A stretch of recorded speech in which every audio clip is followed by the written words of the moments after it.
Bonjour à toutes. Nous avions à cœur de vous revoir, de nous retrouver comme nous le faisions les années précédentes. La crise sanitaire actuelle vient mettre un cran d'arrêt à ce que nous faisions auparavant. Il ne nous est plus possible de nous retrouver dans une grande salle, ni de partager une boisson chaude ou un repas. La pandémie est bien présente et nous oblige à garder nos distances. Nous vivons un temps envahi par des émotions contradictoires. La Covid touche quiconque et nous sommes alors confrontés à la maladie, l'angoisse et parfois la mort. Face à ces turbulences, comment faire? Qui croire? Vers qui se tourner? Bien que nous soyons empêchés de nous retrouver, de nous toucher, il nous est encore possible de parler et de témoigner de ce qui est l'essentiel pour nous et ce qui donne un sens et une valeur à notre vie. Je veux parler de l'amour de Dieu. Il se peut que certaines d'entre vous n'ont jamais entendu parler de lui, sinon de très loin, et qu'il vous paraît tellement inaccessible. Le but de cette rencontre femme est de vous faire découvrir le Dieu de notre espérance. Nul besoin d'être diplômé, de prétendre à des compétences ou de craindre de ne pas être à la hauteur et surtout de ne même pas avoir de valeur. Il vous suffit d'une seule chose, c'est de reconnaître que de vous-même, vous ne pouvez rien faire et d'accepter que seul Dieu peut changer votre vie et vous offrir la paix, la joie et l'espérance. C'est donc à partir de divers moyens techniques mis à notre disposition que nous pouvons nous retrouver. Certaines d'entre vous sont réunies dans un salon, d'autres dans une église, et d'autres se retrouvent seules dans leur maison. Je vous invite à ne pas vous focaliser sur ce qui ne se fait plus comme auparavant, mais plutôt considérer comme ces instants comme un cadeau. Nous allons vivre ces temps ensemble avec des chants, un témoignage de Pauline, un partage biblique avec Karine sur le psaume 8. Pendant ce temps, il vous sera possible d'arrêter l'enregistrement et d'échanger si vous êtes à plusieurs et par la suite reprendre l'enregistrement comme auparavant. Je vous souhaite des temps de partage riches et encourageants. J'invite chaque groupe à commencer et terminer ce temps par la prière. Je vous retrouverai en fin de séquence.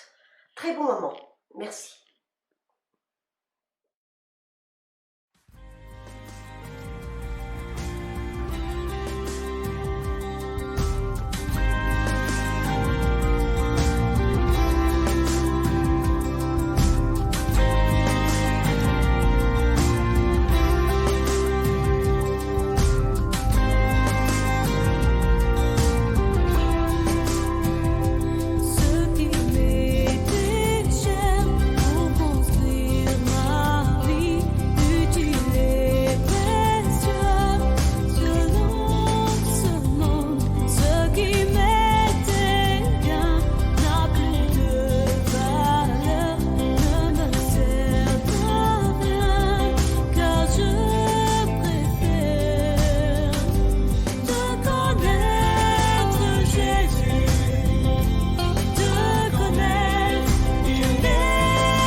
La vie est faite de circonstances surprenantes dans tous les sens du terme.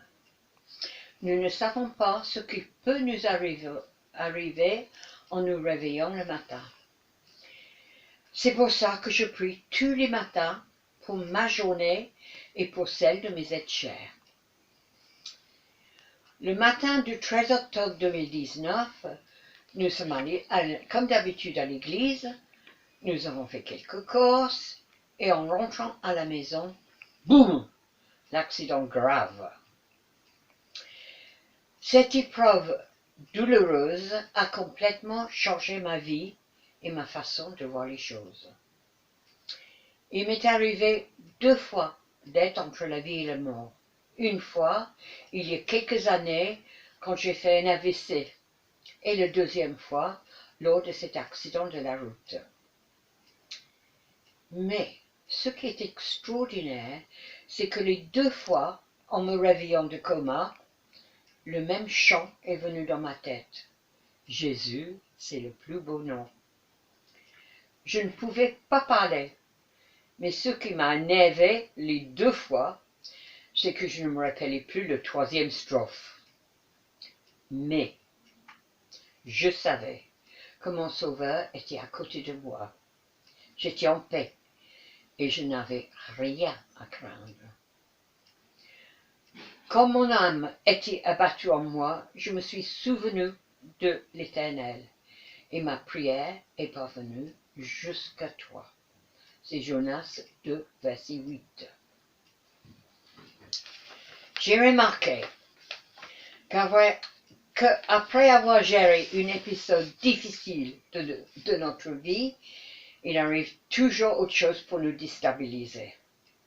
Victor et moi vivons actuellement encore des situations pas faciles du tout. Mais j'ai aussi remarqué que chaque épreuve nous rapproche de Dieu. Nous apprenons plus dans ces moments-là que pendant des longues études bibliques. Ma grâce te suffit, car ma puissance s'accomplit dans la faiblesse. 2 Corinthiens 12, 9.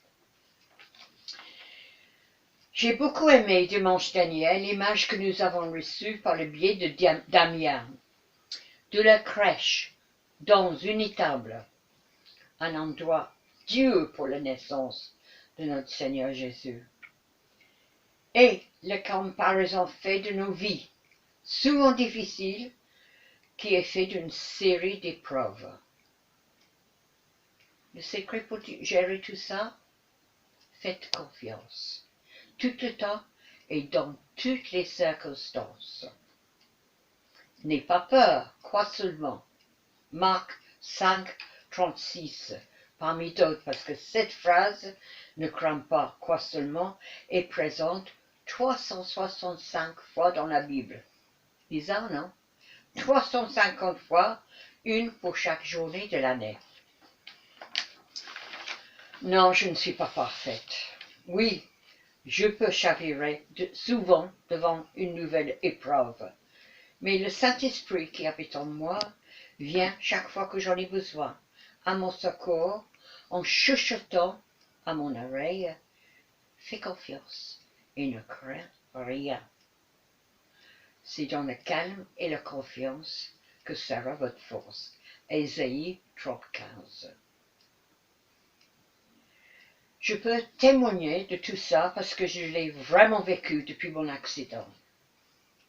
Normalement, avec toutes les blessures que j'ai eues, je devrais être morte ou sévèrement handicapée.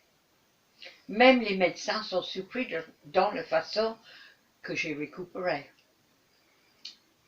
Ésaïe 57:9. Je donnerai la paix. Oui, la paix à celui qui est loin et à celui qui est près, dit l'Éternel, et je les guérirai. Je me sens privilégiée d'avoir vécu les promesses de notre Seigneur et Sauveur Jésus-Christ.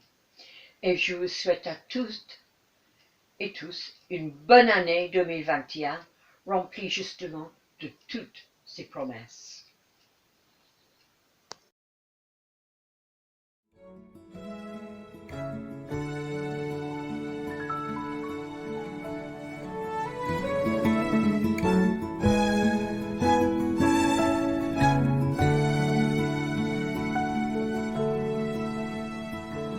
Dieu tout-puissant, quand mon cœur considère tous les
Dieu si grand a pu penser à moi, que son cher Fils est devenu mon frère, et que je suis héritier du grand roi. Alors mon cœur redit la nuit le jour que tu es bon, ô Dieu d'amour. Alors mon cœur redit la nuit le jour que tu es bon, ô Dieu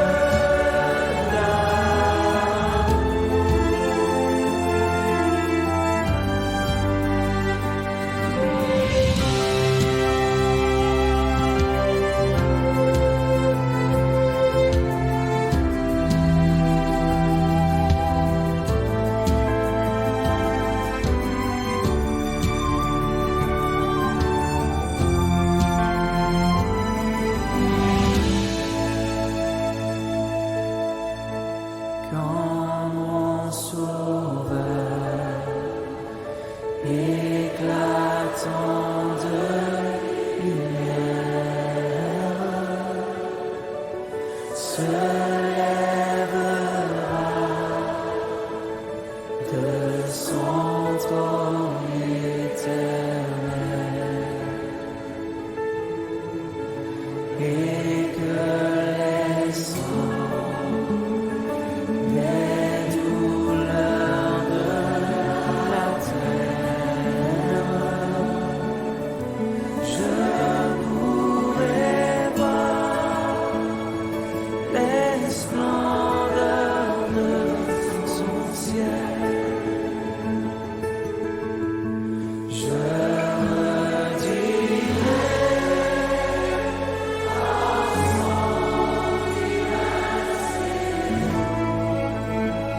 rien n'est plus grand, non, rien que ton amour. Je redirai dans son divin séjour, rien n'est plus grand que ton amour.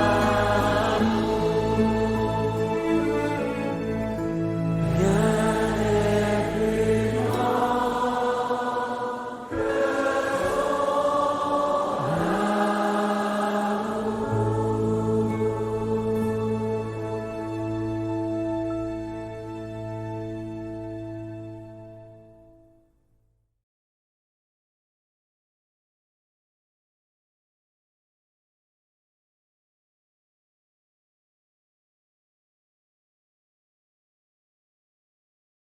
Bonjour à chacune.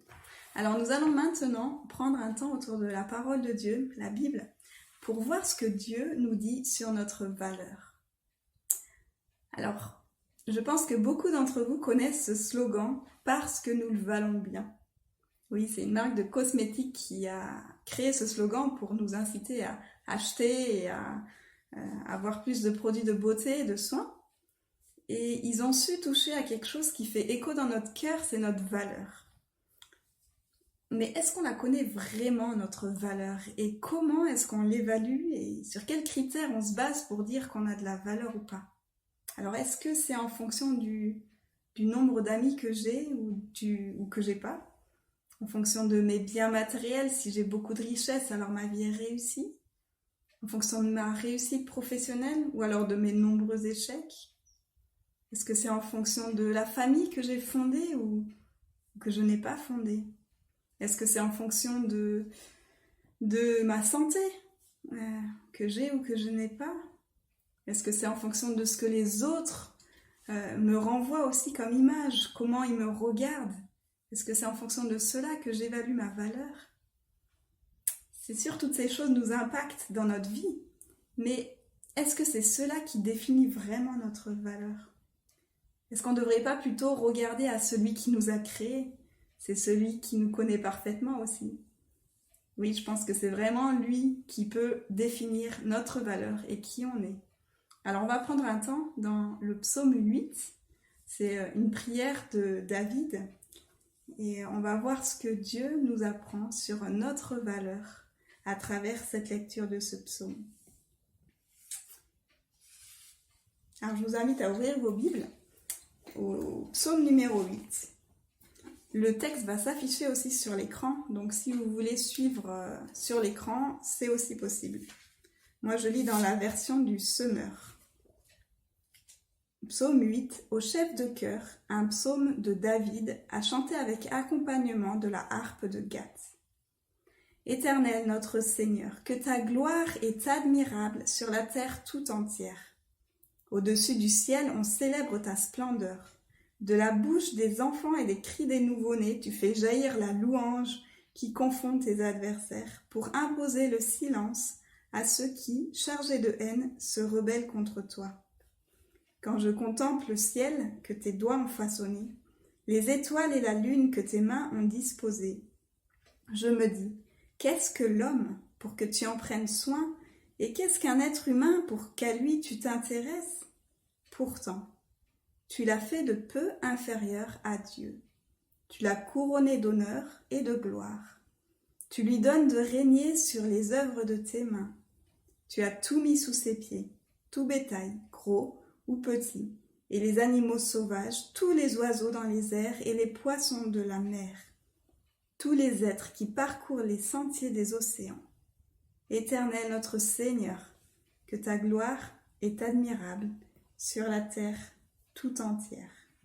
Alors avant d'aller plus loin, je vous propose de commencer à relire les 5 premiers versets de ce psaume ensemble dans votre groupe de femmes et d'essayer de réfléchir à une question.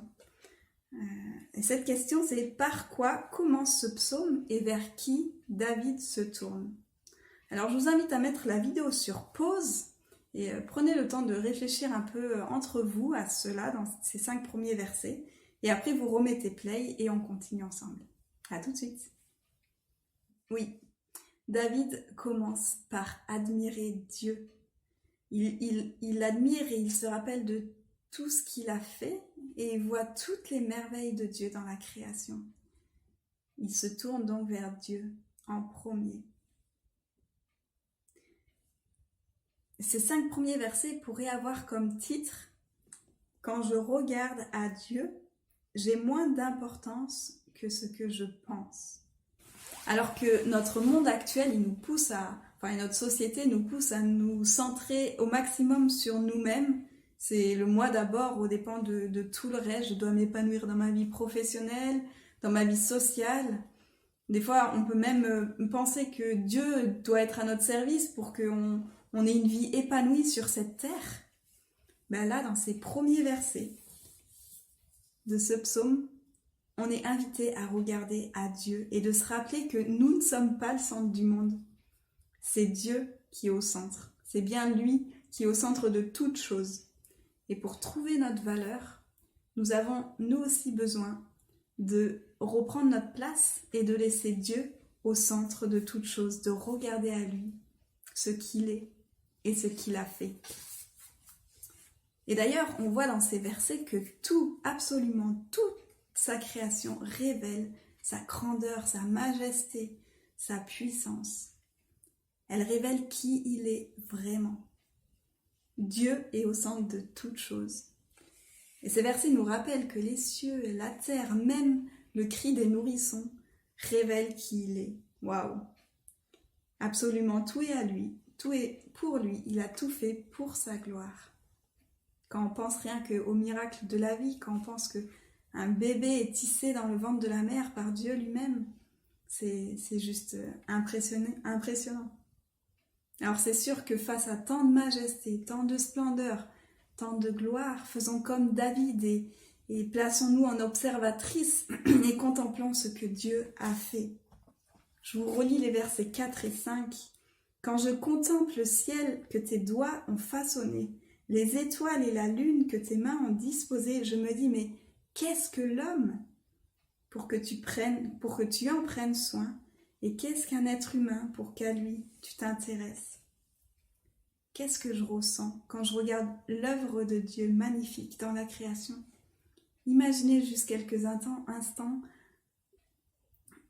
être devant un ciel étoilé, de nuit un ciel complètement dégagé et étoilé.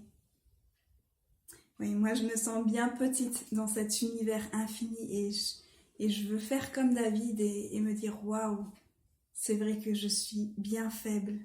Qui suis-je pour que tu t'intéresses à moi? Petite créature au milieu de cet univers si grand. Alors moi j'aime beaucoup m'émerveiller de la nature. Je suis quelqu'un qui aime trop me balader dans la nature et contempler toute la création de Dieu. Je suis née et j'ai vécu toute mon enfance dans la Drôme. Donc c'est une région où il y a pas mal de montagnes. Et j'aime beaucoup regarder les montagnes. Encore plus en hiver quand elles se revêtent de leur robe blanche. Je trouve que c'est juste merveilleux et ça me rappelle la puissance, la majesté, la grandeur de Dieu. Et du coup j'aime beaucoup ça. Quand j'ai déménagé à Clermont-Ferrand, en Auvergne, là aussi j'ai beaucoup aimé la chaîne des Puys. C'est les volcans qu'on voit déjà de la ville et puis on peut se balader aussi parmi ces volcans. Et là aussi j'ai admiré beaucoup la création de Dieu. Et je vous avoue qu'en arrivant en Normandie, j'ai eu un peu peur. Je me suis dit, oh là là, ici tout est plat, il n'y a pas de volcan, pas de montagne. Qu'est-ce que je vais pouvoir m'émerveiller de la création ici? Voilà, ça va être difficile. Et en fait, Dieu, il m'a encore surpris et il m'émerveille toujours autant de sa création. Notamment avec les levées de soleil. Ici, j'ai remarqué qu'ils duraient beaucoup plus longtemps que dans le sud, ce que j'ai découvert ici. Hein. Et oui, je m'émerveille beaucoup de ces couleurs qui changent dans le ciel. Et enfin, voilà, je me rends compte que, où que je sois, Dieu, il m'émerveille de sa création. Et je peux toujours le louer pour qui il est, pour cette grandeur que je vois partout dans sa création. Dieu est grand et il me le montrera toujours. Et quand j'admire les merveilles de Dieu comme ça, je suis à ma place. Et parce que je réalise combien Dieu il est grand, combien il est puissant, il est majestueux et souverain. De réaliser aussi que tout sa création est sous ses ordres. Tous les éléments sont sous ses ordres.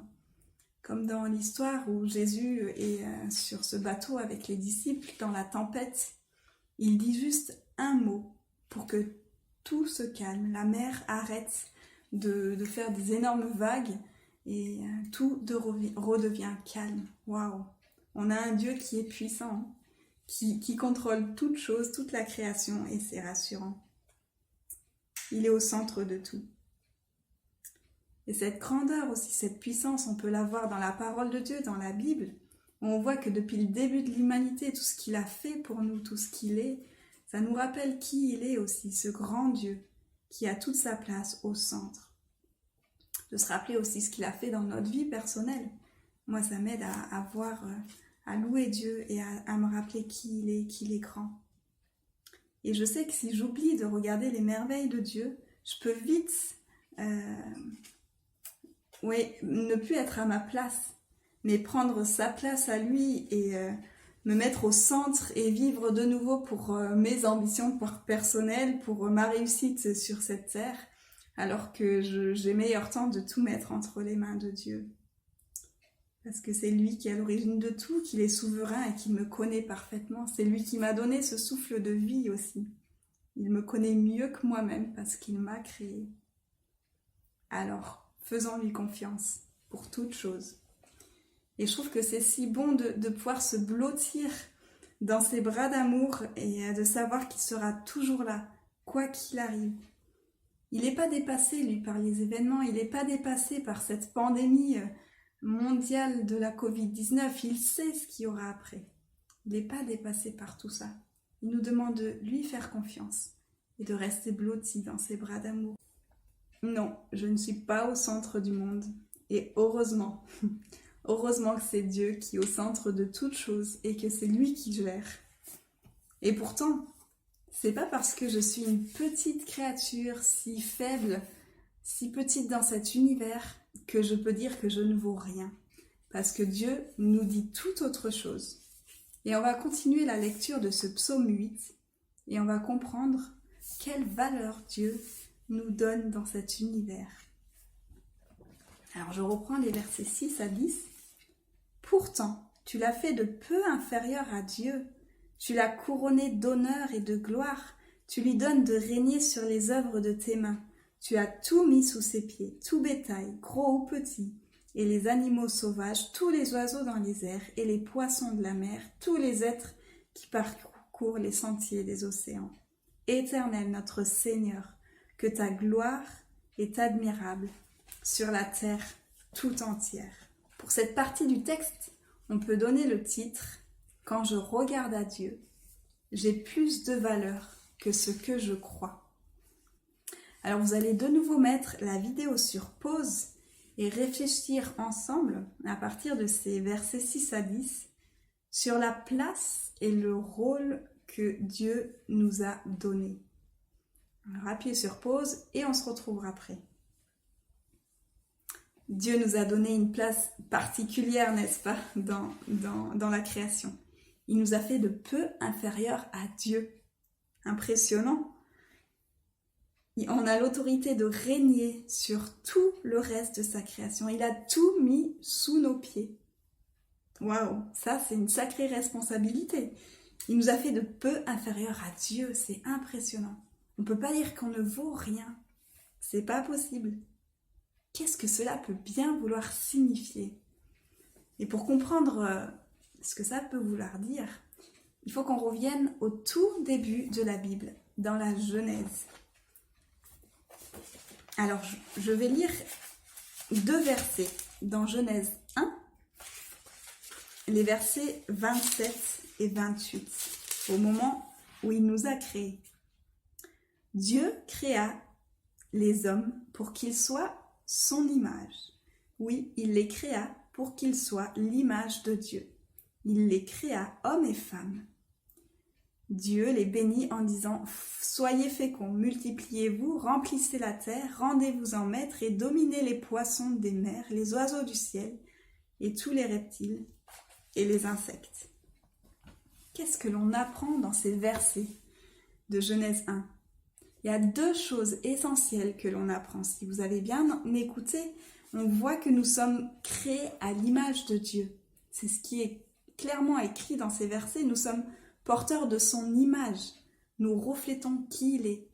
Comme une photo reflète la personne qui est photographiée, nous reflétons aussi notre Dieu. Par notre être, par notre intelligence, on le reflète d'une manière particulière. On porte le sceau de son image. Bien sûr, quand on lit Genèse 1, c'est avant le drame de l'humanité, avant que Satan soit venu mettre son trouble et entraîner les humains à sombrer, à douter de Dieu et à sombrer dans le péché, et qui est entré à ce moment-là dans le monde. Et on est tous pécheurs maintenant, ça a été catastrophique. Mais malgré tout, malgré ce péché, nous restons le reflet de qui il est. Même si c'est un reflet abîmé, entaché, mais c'est un reflet malgré tout. Nous restons porteurs de son image. Il ne nous a pas enlevé ça. Waouh! Nous sommes créés pour refléter Dieu, un Dieu créateur. Ça, c'est impressionnant. C'est une valeur tellement importante. Parce que je réalise des fois que je suis née pour refléter Dieu.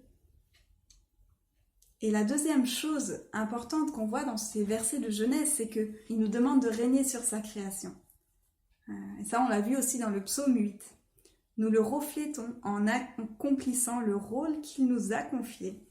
Nous sommes créés pour le glorifier.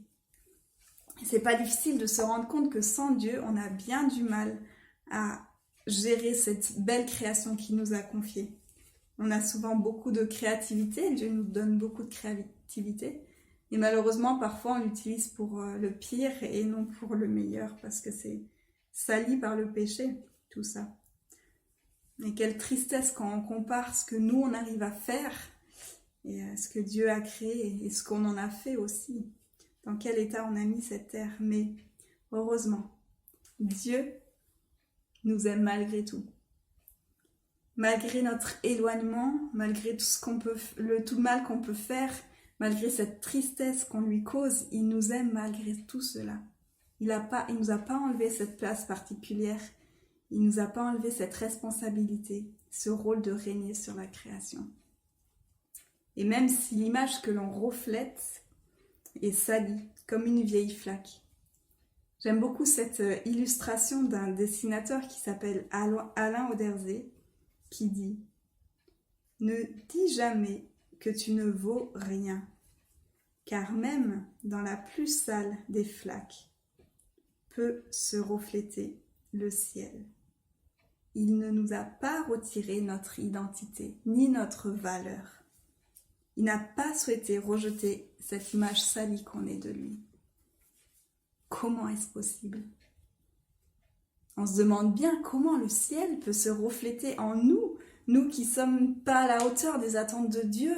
Il nous donne une nature magnifique et on la salit. Comment on peut le refléter ? On le déçoit tout le temps par notre état de pécheur et par toutes les mauvaises choses qu'on peut faire. Mais quelle est cette solution que Dieu a mise en place pour que l'on conserve cette valeur d'enfant de Dieu, cette valeur aussi de reflet qu'on a de lui, pour qu'on continue à être cette photo qui le reflète, qui reflète un Dieu parfait. Et pour découvrir cette solution, je vous propose d'écouter et de regarder un slam de Neis Crow qui s'appelle Petite fille. Voilà, écoutez et vous allez découvrir quelle est cette solution que Dieu nous donne. On se retrouve après.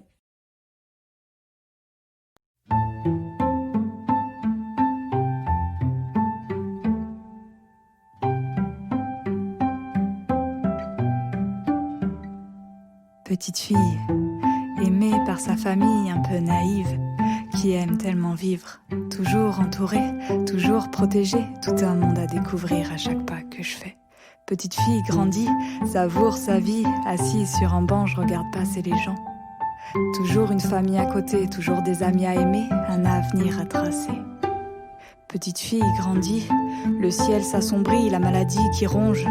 Certains amis, le divorce d'une sœur qui brise sa vie. Le suicide n'est pas seulement à la télé quand il se passe juste à côté. La dépression qui s'invite dans certaines maisons, des proches envolés, des amitiés brisées, une famille divisée, une impression que tout le monde a déserté, une conviction d'être oublié.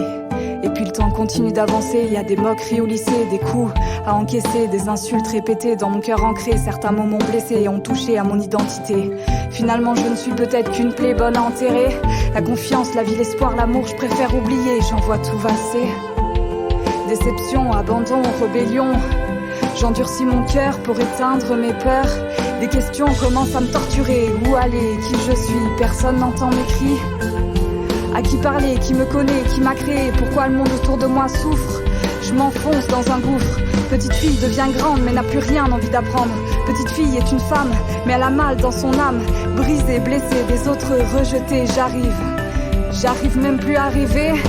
Je regarde maman, papa, de grands cœurs qui ont la foi. Il y a de l'amour dans leurs yeux, de l'espoir même quand il pleut.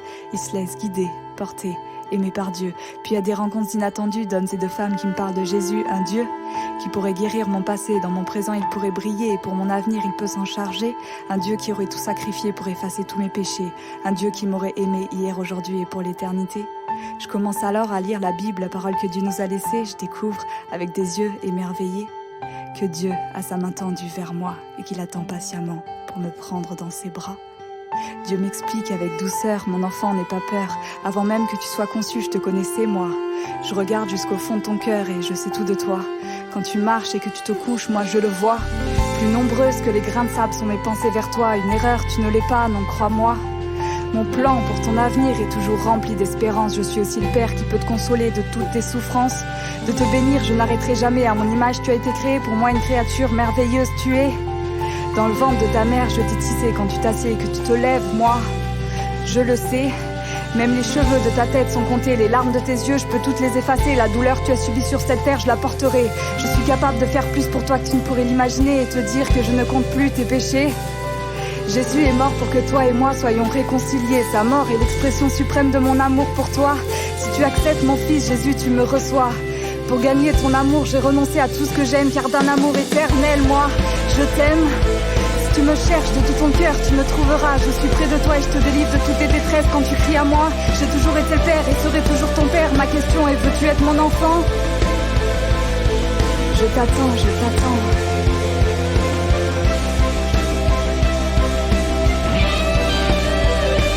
Je suis délivré, libéré, relevé, pardonné, aimé pour l'éternité. Je suis délivré, libéré, relevé, pardonné, aimé pour l'éternité.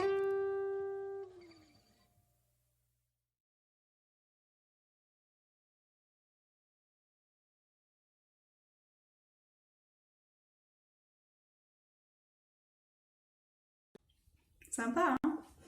Oui. Dieu m'aime d'un amour éternel. Il me reçoit. Jésus est mort pour que je sois réconciliée avec Dieu. C'est merveilleux. Il est mort pour mes péchés, alors que c'est moi qui aurais dû subir cette mort, ce jugement. Il l'a subi à ma place. Waouh! Quel Dieu merveilleux on a, hein, rempli d'amour jusqu'au bout. Malgré tout. C'est lui qui m'a donné ma valeur. Je l'ai salie, mais il m'a restaurée pour que je retrouve ma valeur en lui. Oh, merci mon Dieu. Quel espoir alors que on vit cette pandémie de cette ampleur qui nous confronte à la mort, à la maladie. Mais quel espoir de savoir que notre valeur n'est pas dans les choses de cette terre. Notre valeur, elle est en Christ. Elle est bien dans ce Christ qui vit éternellement. Nous savons que pour tous ceux qui croient en Jésus, il y a un verset dans la Bible, dans Romains 8, versets 38 et 39, qui dit « Ni la mort, ni la vie, ni rien d'autre ne pourra nous arracher à l'amour que Dieu nous a témoigné en Jésus-Christ notre Seigneur. » Quel espoir, quelle espérance magnifique on a en Jésus. Alors quand je regarde à la croix, j'ai moins d'importance que ce que je pense et j'ai plus de valeur que ce que je crois. Je vois mon péché et je vois que j'ai besoin de Jésus pour me pardonner. Je vois son amour, sa grandeur, sa puissance. Je vois aussi le prix que Jésus a dû payer pour moi, pour que je vive pour l'éternité. Je vous lis une citation de Mathieu Giralt, qui a écrit justement un article sur ce psaume 8 dont je me suis inspirée. Et il dit à la fin de cet article, que vous pouvez retrouver sur le site de toutpoursagloire.com, « Quand je regarde à la croix, je comprends quelle est ma place. Ma place aurait dû être sur cette croix, c'est ce que je mérite. Mais Christ est mort pour que ma place soit dans les bras de Dieu. C'est la grâce. Ne nous lassons pas de regarder à la croix pour nous rappeler ce que nous valons vraiment aux yeux de Dieu. Notre Dieu est bon. Il nous aime. Il t'aime. Faisons-lui confiance en toutes choses parce que c'est lui qui est souverain, qui est au centre de toutes choses. Laissons-lui toute la place. Et admirons-le, admirons tout ce qu'il fait, tout ce qu'il est. Il a un plan pour nous pour l'éternité. Alors regardons à lui et décentrons-nous de nous-mêmes. C'est la meilleure chose qu'on peut faire sur cette terre. J'aimerais vous laisser quelques questions de réflexion personnelle. Est-ce que je veux continuer d'évaluer ma valeur avec les critères de cette société? Réussite, richesse, regard des autres, vie sociale, etc. Est-ce que j'accepte la valeur que Dieu me donne et je veux lui faire confiance pour diriger tous les domaines de ma vie? C'est vrai que Dieu nous aime tels que nous sommes, et souvent on pense que nous devons faire quelque chose pour plaire à Dieu, mais il a déjà tout fait pour nous aimer. Alors la meilleure chose à faire, c'est de lui faire confiance pour tous les domaines de notre vie. Maintenant que je connais ma valeur en Dieu, qu'est-ce que cela va changer dans ma vie? Comment est-ce que je regarde les autres? Est-ce que je les vois aussi comme des hommes et des femmes qui reflètent Dieu, que Dieu aime?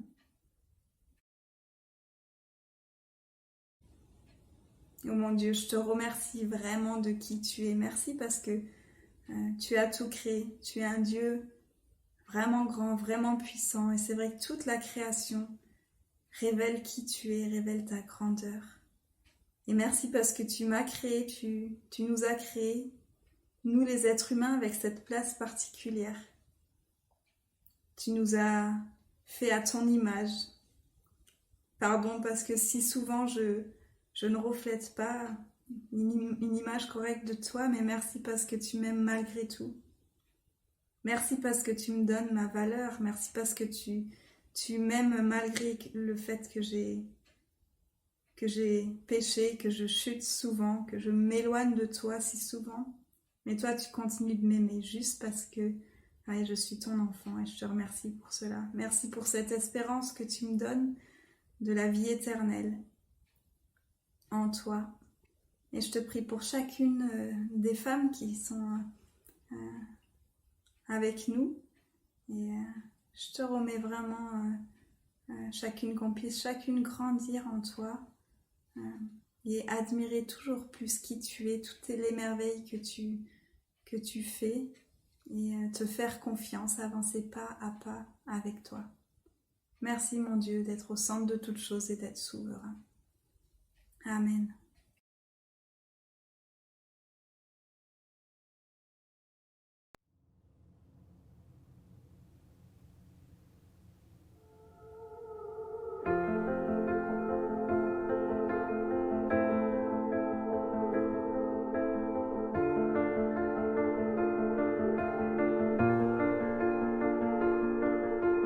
Des voix dans ma tête ne cessent de me dire que je ne suis rien.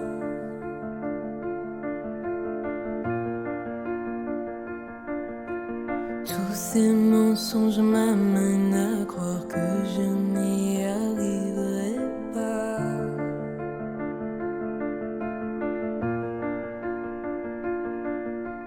Ma vie ne se résume-t-elle qu'à des moments de haut de bas?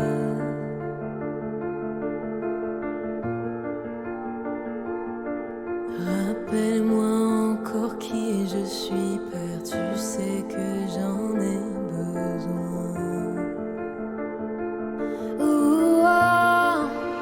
tu dis que tu m'aimes quand je ne ressens rien. Tu dis que je suis forte, même quand je me sens faible. Tu dis que tu me tiens, même si je crois tomber.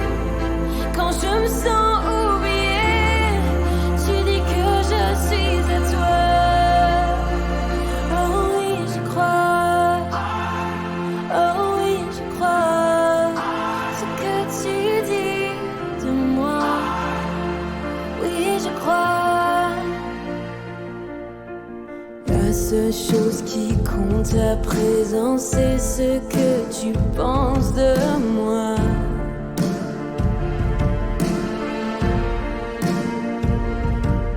En toi, j'ai trouvé ma valeur. En toi est mon identité.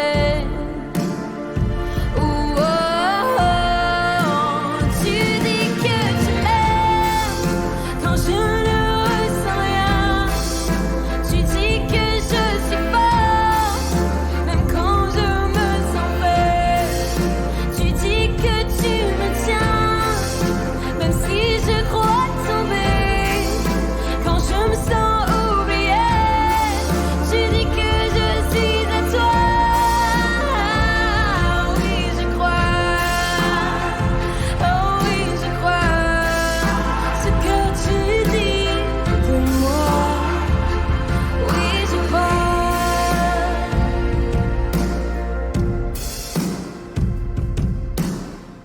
ce que j'ai maintenant, Seigneur, je dépose à tes pieds.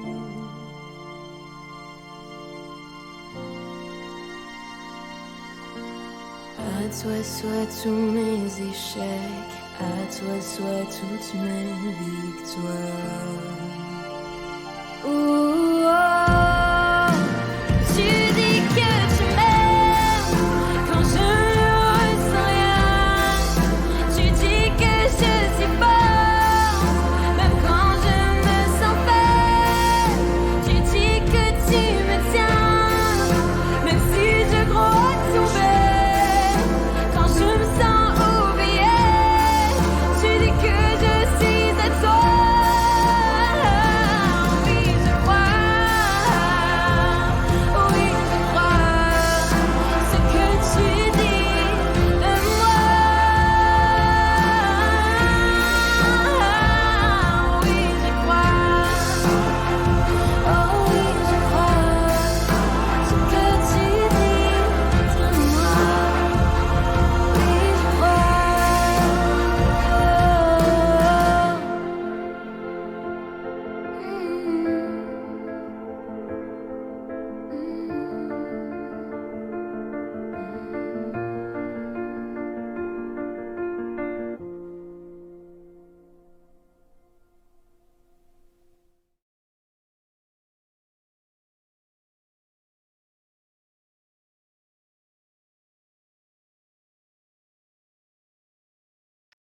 Je vous retrouve avec plaisir. J'espère que vous avez pu échanger et avancer dans votre recherche ou votre marche avec Dieu. Nous sommes rassurés de savoir que pour Dieu, nous avons de la valeur. Avec l'ensemble des femmes chrétiennes de Normandie que vous avez pu voir en début de séquence, je tenais à vous remercier pour votre présence. J'espère que cette rencontre vous a encouragé et vous invite à prendre de nouveaux choix pour votre vie. La rencontre se continue à travers des partages via le dispositif Zoom et vous aurez les précisions sur l'écran. En attendant de vous revoir, je vous souhaite une très bonne journée. Que Dieu vous bénisse. Au revoir.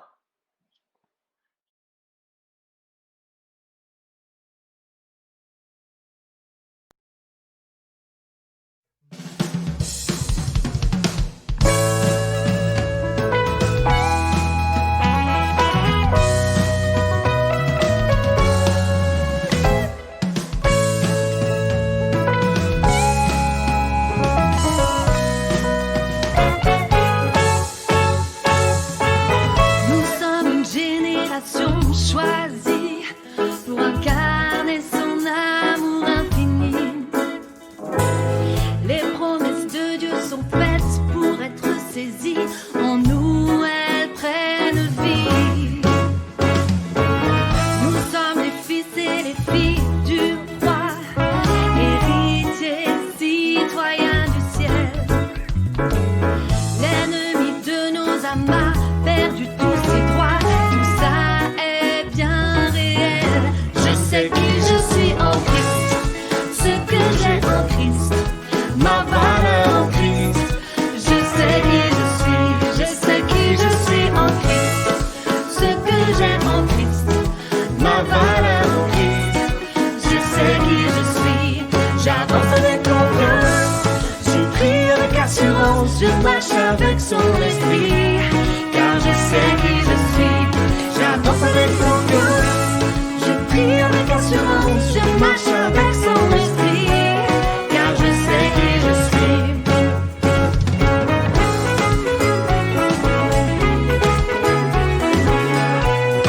Je sais qui je suis.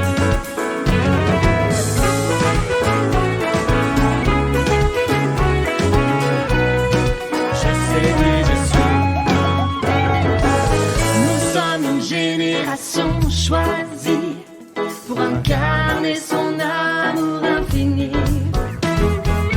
Les promesses de Dieu sont faites pour être saisies.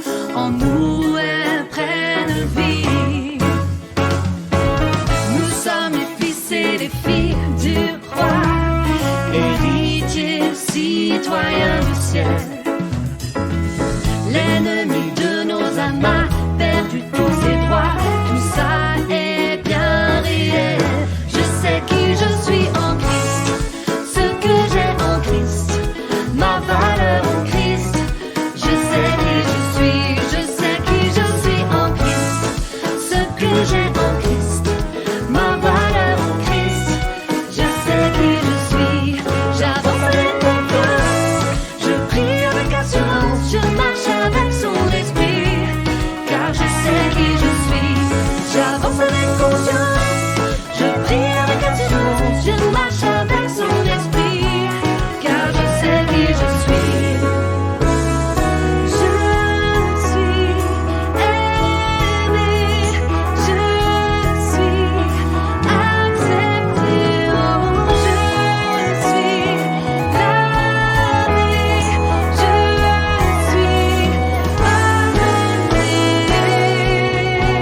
silence, je marche avec ton esprit.